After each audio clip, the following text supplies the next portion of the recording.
La chiesa di Santa Caterina, delle monache benedettine dell'attiguo monastero, è l'unica rimasta delle ben 10 chiese costruite nel corso dei secoli nella piccola isola di Mazzorbo, ora collegata con un ponte a Burano. L'antichissimo monastero venne fondato alla fine del 200, riutilizzando gli edifici di un più antico ospedale, così come la chiesa, che venne eretta sul sito di un precedente luogo di culto risalente alla fine del VII secolo.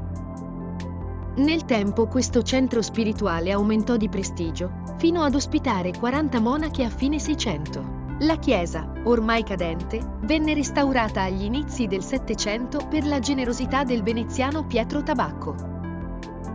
Nel 1806 il convento venne soppresso e demolito, mentre la chiesa si salvò diventando parrocchiale. Infine nel primo Novecento, dopo importanti restauri, la chiesa è tornata all'antico splendore. Della facciata, ora anonima e confusa con le case vicine, è rimasto solo il portale, unico segno a rivelare un edificio sacro, con un antico rilievo marmoreo del 1368 con le nozze mistiche di Santa Caterina e 2 donatori.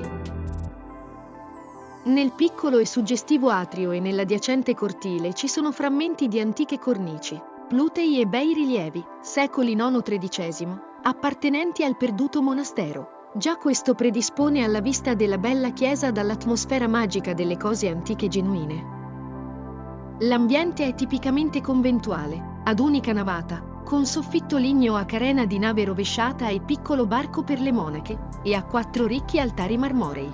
Le ricche e colte monache amavano le belle cose, così dietro l'altare maggiore c'è il battesimo di Cristo di Giuseppe Porta detto il Salviati, uno degli artisti più in vista di metà Cinquecento.